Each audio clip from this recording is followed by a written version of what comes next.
It's nearly Christmas. The people of this close-knit logging community watch as the '69 Chrysler of Ed and Minnie Marine drives through the center of town. They don't know that their neighbors will soon be dead.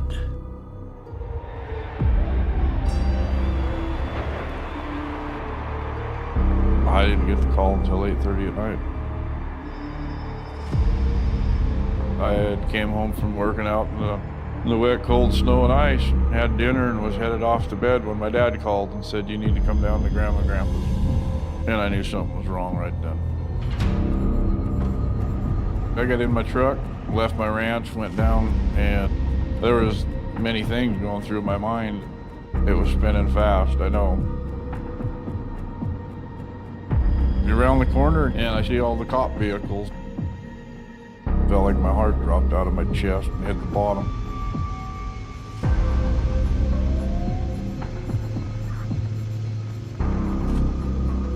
As soon as I got out of my pickup, I was greeted by one of the officers. He said, "We don't know for sure, but your grandma and grandpa is missing, and there looks like there's been some foul play."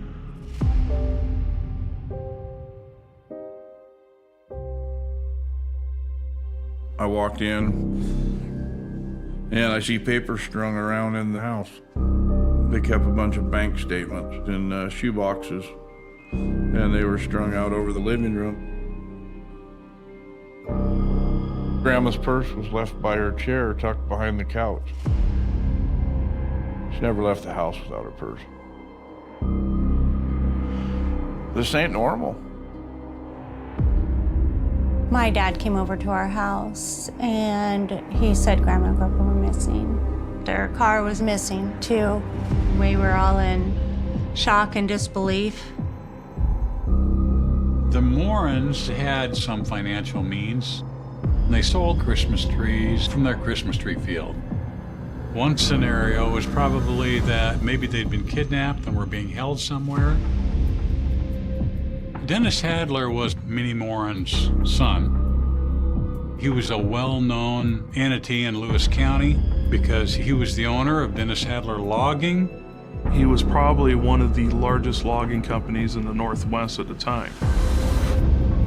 I remember growing up here in Lewis County, and if you worked in the woods, you probably worked for Dennis Hadler.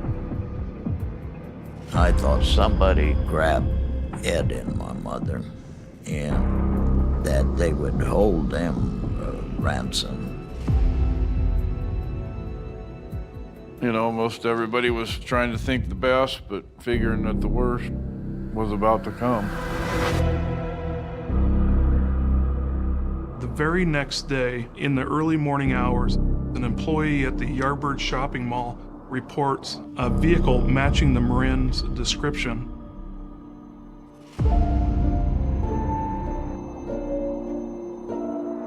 Detectives responded over to the parking lot and they found the car.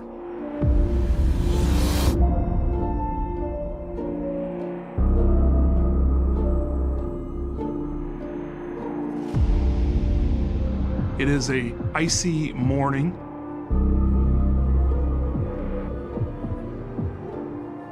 They could not see in the window, and one of the detectives, instead of touching the car without having fingerprints, blew warm air onto the glass.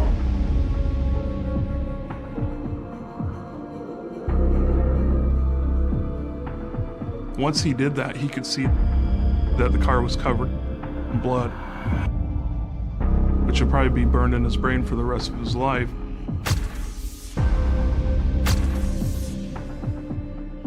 There was a red blanket covering the seat.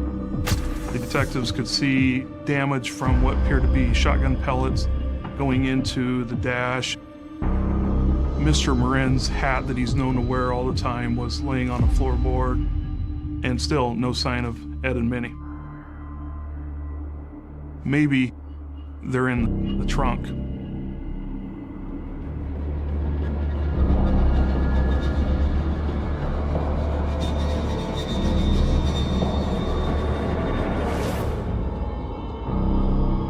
There's nothing in the trunk.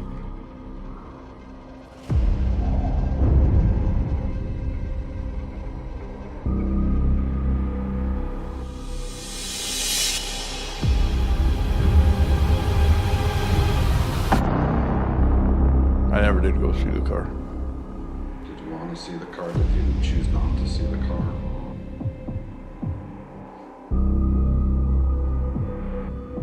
I chose not to go look at the car. During the first few days that Grandma and Grandpa were missing, we got together at my mom and dad's house with search and rescue. They had a huge map. We were given a section to go and look for them. There must have been a couple hundred people involved, plus all the sheriffs. Pretty intense search.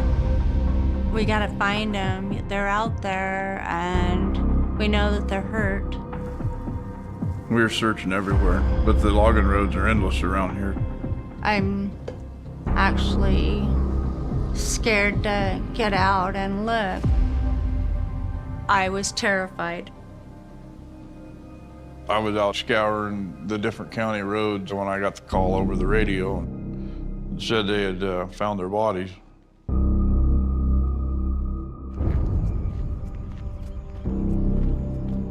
A man was traveling down a logging road, and he saw what he thought was a CPR dummy. And then he realized that it wasn't a CPR dummy. He had actually discovered the body of Minnie Marin. A friend of mine was the one that found them. He saw Grandma laying alongside the road. And then Grandpa was in the brush, close to her. Minnie had been shot in the left shoulder and the neck, and then Ed had been shot almost square on in the back. We go to the scene. We realize that there are drag marks saying they were drugged from their car and dumped like garbage along the side of the road. When we went up to look at the crime scene, it was ribboned off, and my dad said, well, I guess that's Mom's blood, because it was frozen where she laid. The hard part is they were scared to death in their last few moments together, and then one of them had to see the other one die.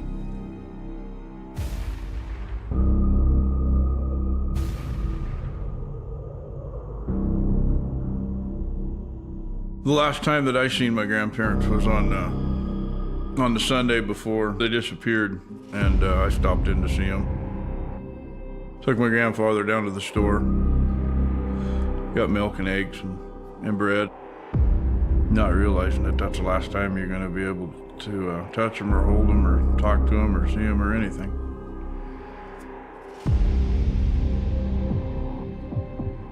I put my hand on the casket, and I said, Mom, we're gonna catch him.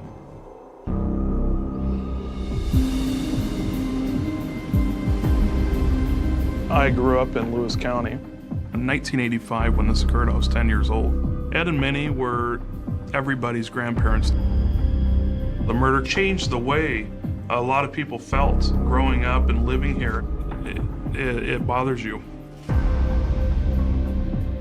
When the Morins were killed, the public asked us about it constantly. The question would be, who?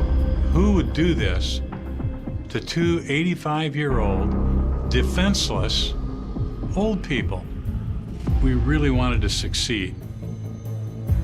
But we had no murder weapon. We had no fingerprints of suspects at the crime scene. We had no DNA evidence because there was none in that day and age.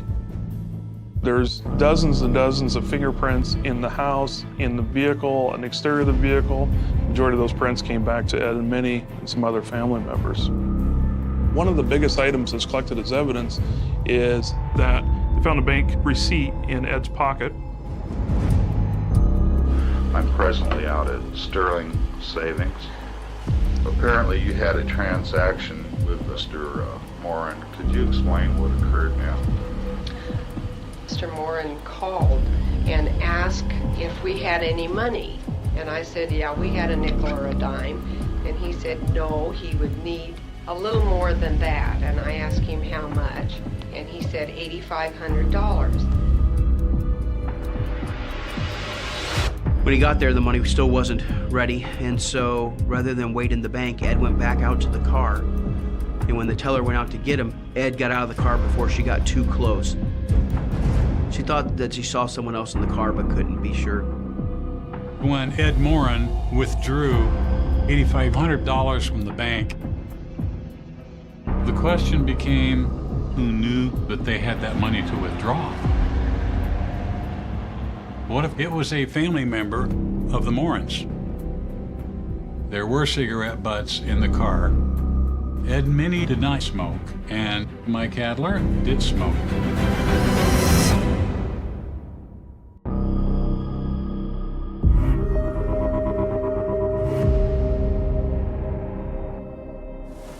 They're going to bring all the people out, and then the caskets will pile up behind them. Well, you're going to get some good shots of everybody coming out. Recording. Here comes the casket. A couple of the people we want to talk to.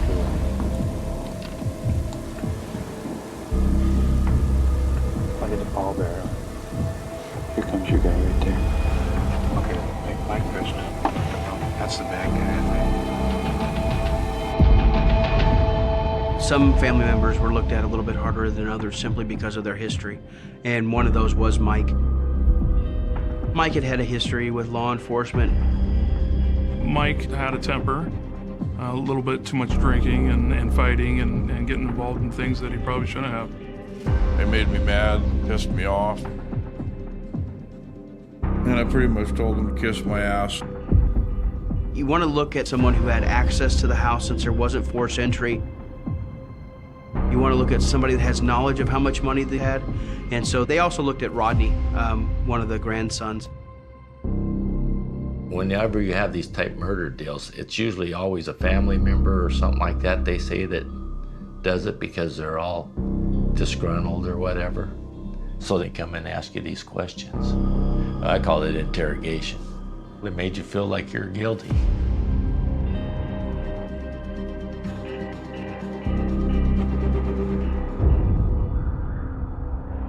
Between 84 and 86, there's a lot of major crime that's occurring in our massive acres of forest land. We got rape, murder, we got the Green River Killer discarding multiple bodies on the side of the county roads out in the places where there's no neighbor, you got nothing but trees for approximately 2,500 square miles. I-5 runs right through Lewis County. The interstate brings transients and criminals that normally do not live here, that shouldn't be here, and causing problems and crimes. One of them could be the killer in this investigation.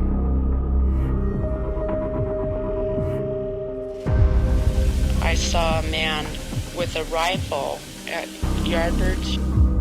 One of the bigger tips we had was from two ladies who were cutting through the Yardbirds parking lot. He was walking fast towards the trees. Okay. Can you think of anything else? I thought it was really strange for him to be carrying a gun across the parking lot.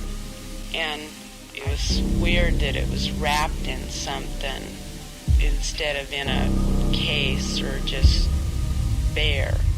This was our first description of a suspect leaving the vicinity of the car.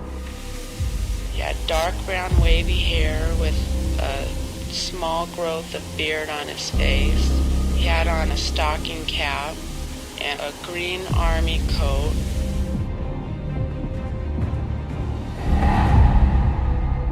Once we released the sketch, of course, everybody's calling in. Everybody imagines that the person they see could be the person in the sketch.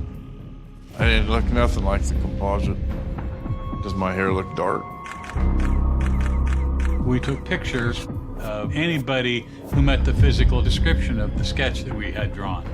I know that workers that had worked on that Christmas tree farm were suspects also. The police took pictures of them too.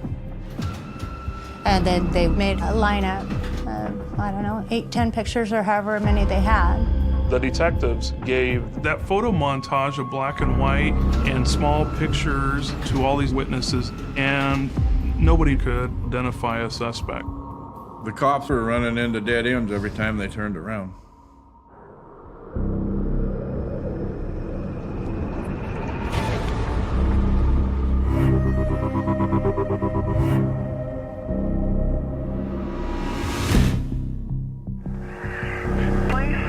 How may I help you? The police received a phone call that somebody had important information about the Morin case. I just found out about a guy that done a double murder. I'm talking about my brother. Turns out his brother, Scott Coulter, he was married in the family at one time. In fact, he laughed about it because it was his wife's grandparents. He said, "Oh yeah, but I got that bitch. I killed her grandparents. And I got all her savings, too." We decided that we would focus on Scott Coulter. He had burglaries in his history, he had violence in his history, and it was thought that he was seen in the area where the car was found. He was involved in the drug world. We didn't have anything solid on him, so there was no reason to think that if we interviewed him, he would tell us anything.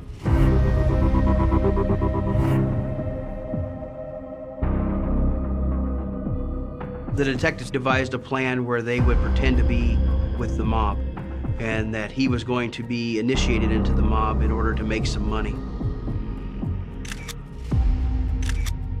We met at the Tacoma Narrows International Airport. We got him in the car, and we told him that he had to tell us about something he had done, which was so serious, he would never dare tell anybody about us. I told him down towards the Chehalis Centralia area, there was a job involving 2 old people, and our sources are telling us that he might be involved in that. But you have to tell us something that tells us you're the man. This could be the guy.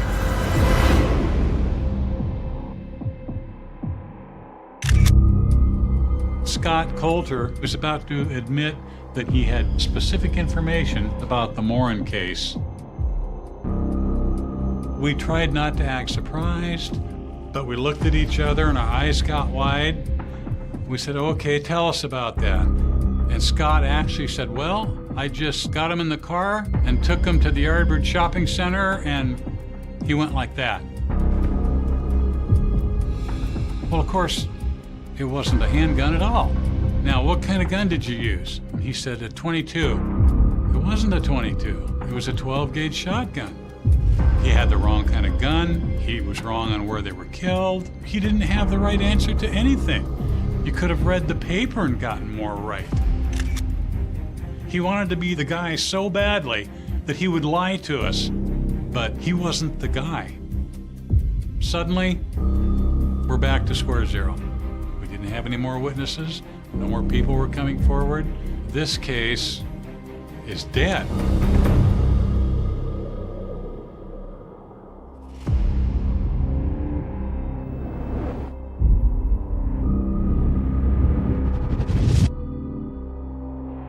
There was no relief for a long time period.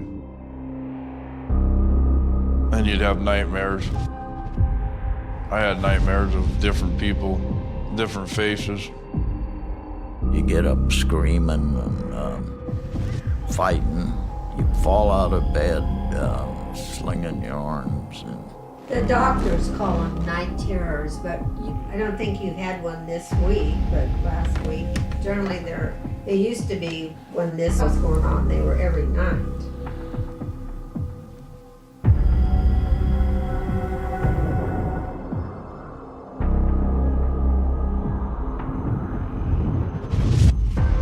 I was just trying to take it all in. I was newly married. I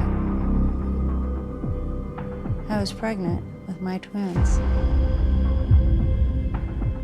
I went into premature labor and they died.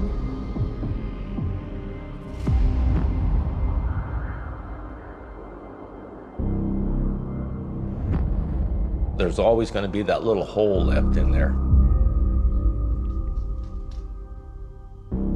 It never goes away. I wish it would.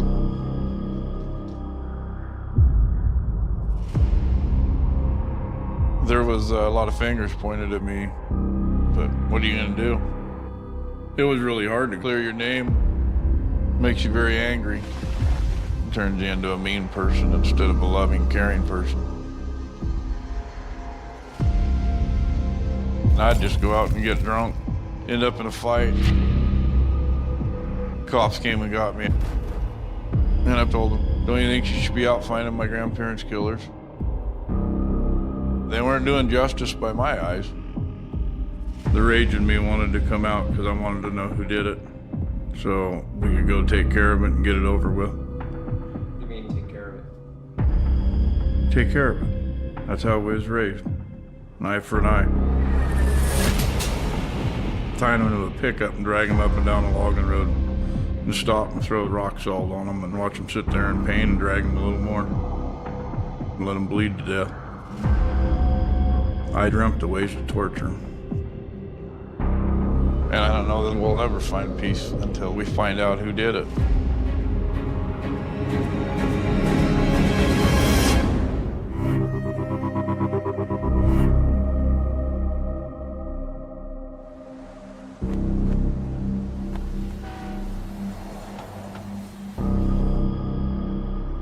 When I was hired at the Lewis County Sheriff's Office, this case was already cold for 20 years.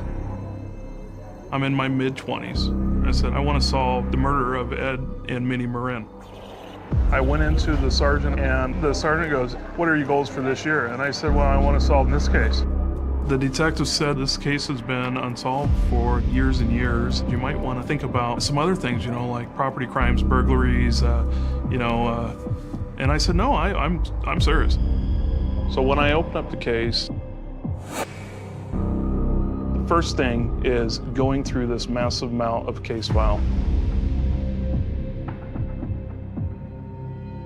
I'm reading this case every single night, and I'm so fascinated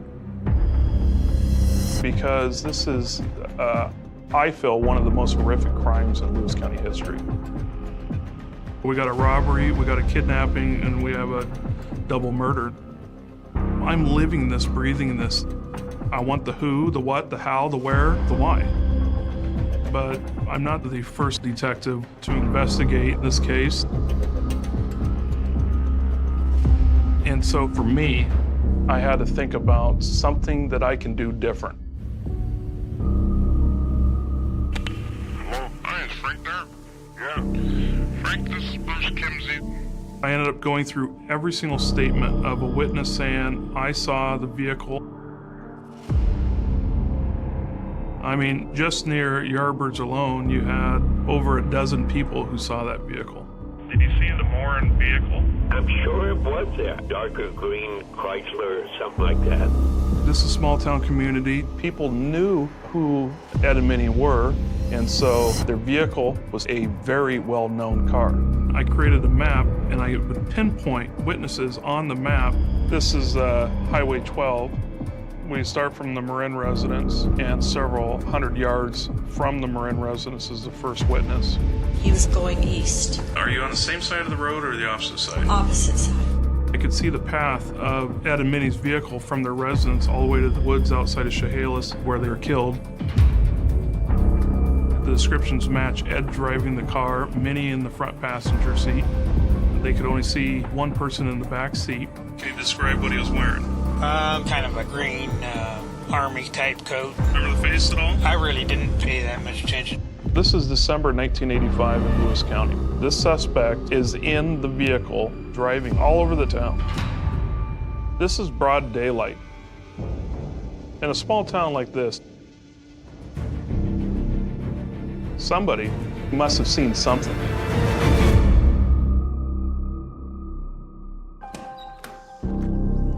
While Detective Bruce Kimsey was fishing for more evidence, I was kept in the dark.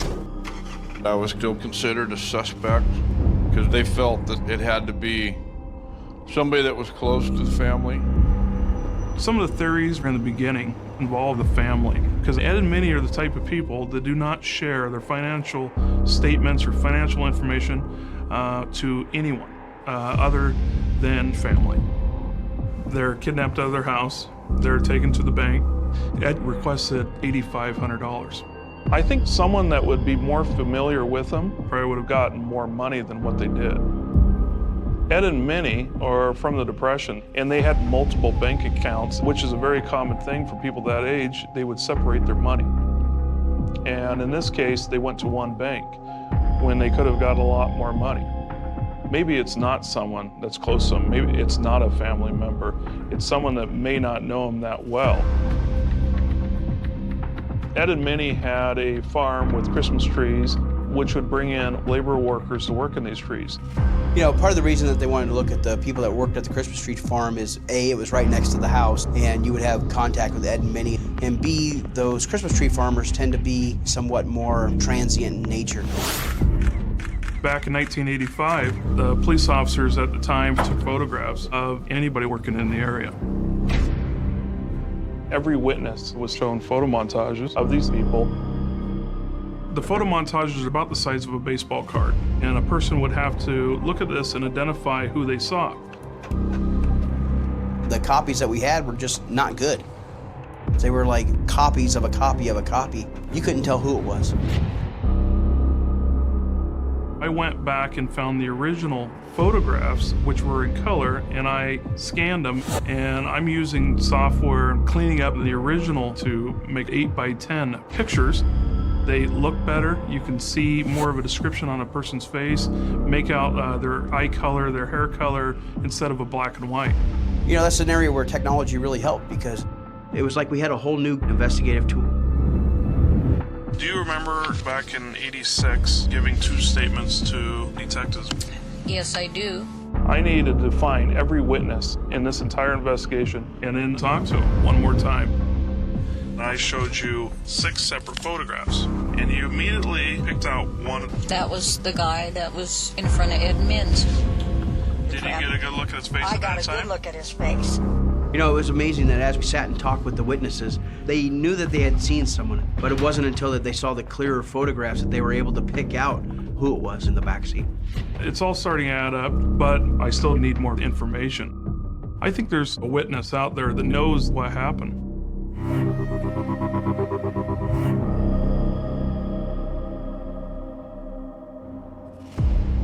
I'm going down to Oregon to go deer hunting. Now I'm driving around in my pickup, and I have this guy holler at me, "Hey, Hadler." I was like, God, who knows me in this town now?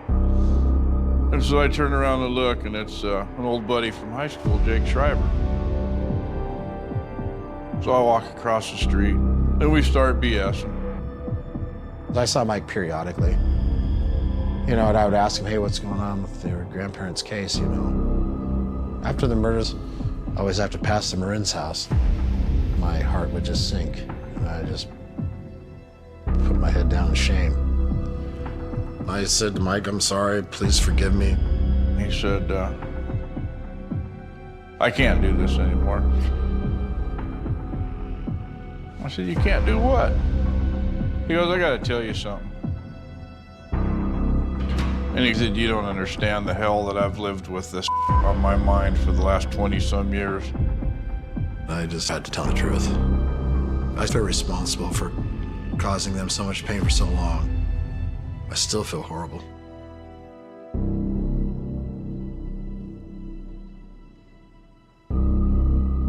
Back then, I mean, I was scared. And I was a 17-year-old kid.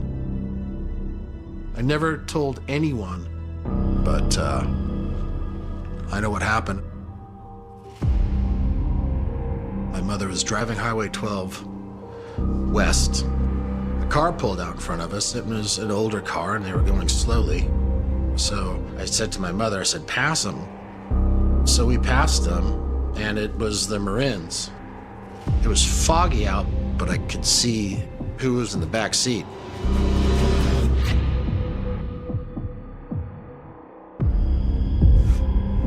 They were heading westbound on Highway 12. Mr. Marin was driving, and in the passenger front seat was Mrs. Marin. And in the back seat, there was 2 people.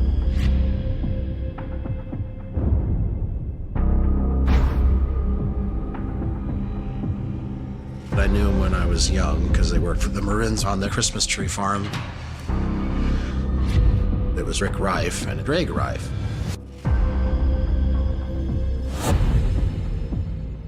And I told him a few days later, Greg Reif walks over. He said, "Did you tell anybody?" And I said, "No." I said, "I did not say anything to anybody." I said, "I swear to God." And I had not said anything. And he said, "Well, if you say anything, the same thing that happened to them will happen to you. We'll kill your mother, we'll kill your brothers, we'll kill your father, and then we'll kill you." The Reif brothers started driving by our house almost daily. They kill these sweet, innocent, elderly people.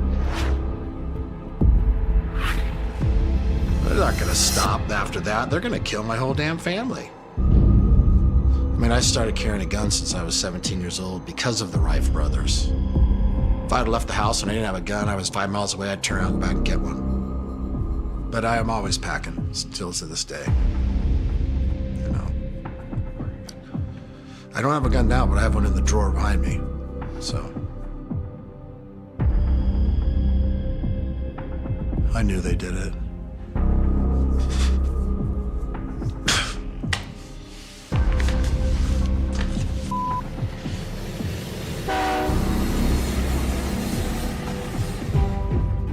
It's all starting to add up, and then Jake Shriver comes to the office and he gives a statement. Jake Shriver's statement is huge because in addition to seeing Rick and Greg Reif in the Marin vehicle, Jake ended up being threatened by the suspects. And what they said was, "We'll kill you, we kill your mother," just like Ed and Minnie Marin. And that is like one of the first admission statements that I ever heard them say. Just blew that case wide open. This is my theory of what happened.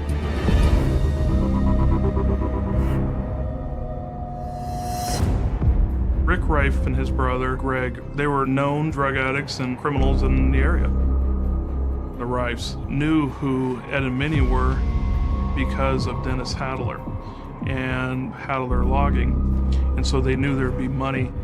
That night, the Reif brothers knocked on the door.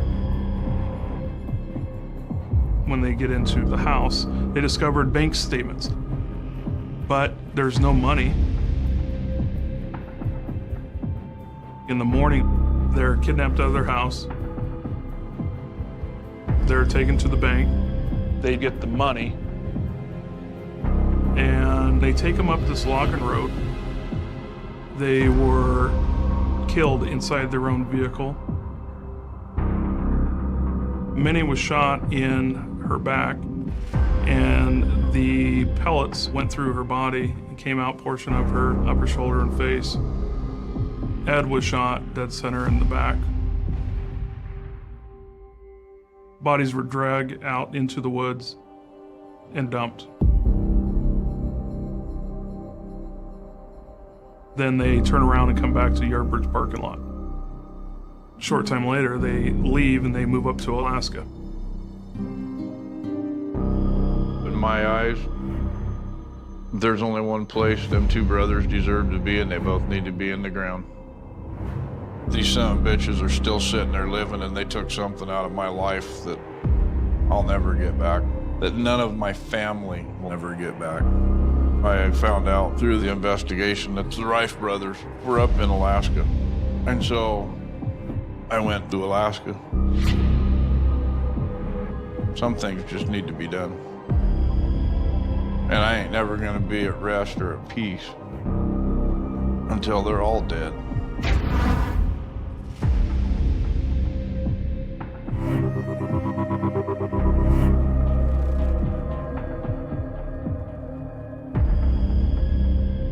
I had found out the area the Reif brothers were in. I was going to take care of the situation. I was going to take them, kill them, feed them to the crabs, leave it at that, and walk away.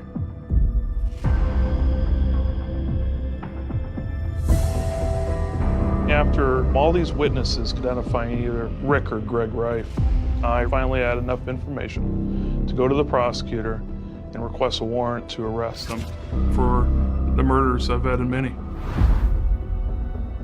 The thought never leaves your mind about who killed your grandparents. I would spend my nights going through bars, trying to find out where they lived. Most people either hadn't heard of them or didn't want to admit that they heard of them. And by right so, they needed to be scared of them because they wouldn't give a shit about pulling the trigger on me or you or anybody. We have the warrants, we're good to go. So we start booking the flights to go up to Alaska. And this is when I discovered that John Gregory Rife had died.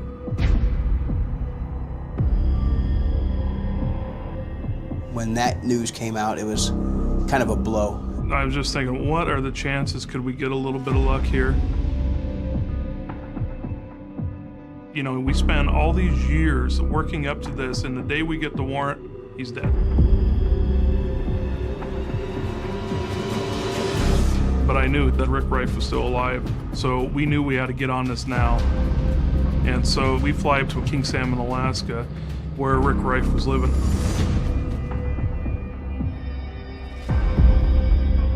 I got a phone call from my dad. He says, I know what you're doing up there, and this ain't the way to handle it. And you need to get your ass back down here and be with your family. You know damn good and well that Grandma and Grandpa wouldn't want you handling it this way. When Mike was in Alaska, I think Mike would have done him in. That would be an awful burden to have all the rest of Mike's life. I really don't know what made me turn the cheek and go the other way. Greg had died, and that really pissed me off, that he didn't have to come down and face the music. But somebody was trying to send me a message to get out of there, and that's what I did.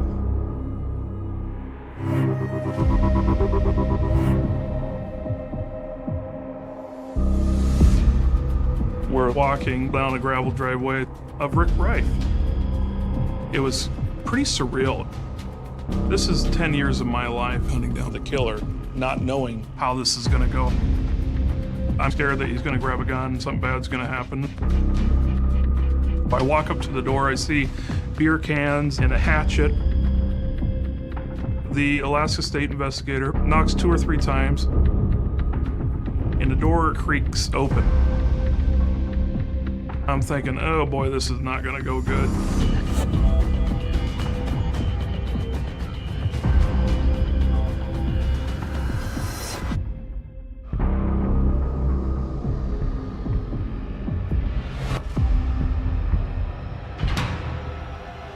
And you can hear a male's voice say, "Who the is it?"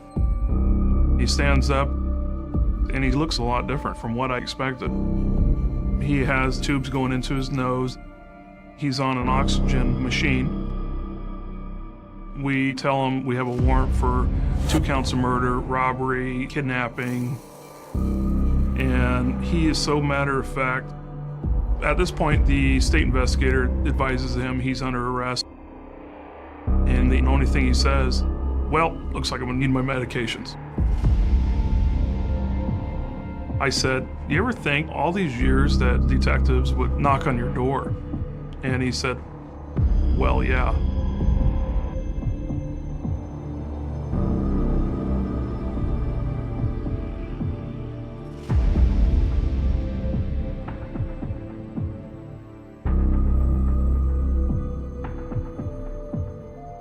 When that sentencing and verdict came down on Rick Rife, I've never sensed any feeling like that in my career. I was just really proud of our community, proud of our system. Kimsey and the Lewis County detectives finally deliver justice as Rick Rife is imprisoned for the murder of Ed and Minnie. After 20 years, the Marine family finally has the truth and hopefully some comfort.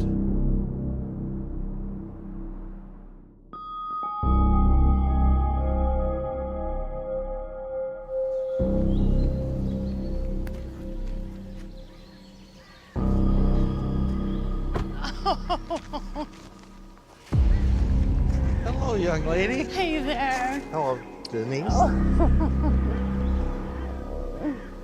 How you been? I'm better now. Told you on the phone it'd be better when you got here. Oh my gosh. Grandma and Grandpa are alive in my heart and in my fondest memories.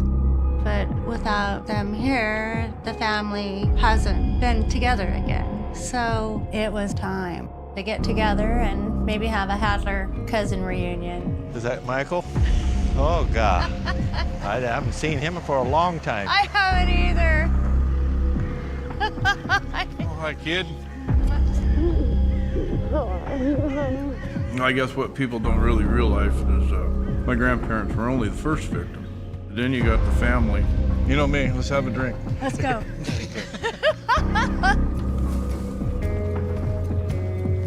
If I could go back and speak to my grandmother, I would tell her I have 5 grandkids and I'm living the life I've always dreamed of.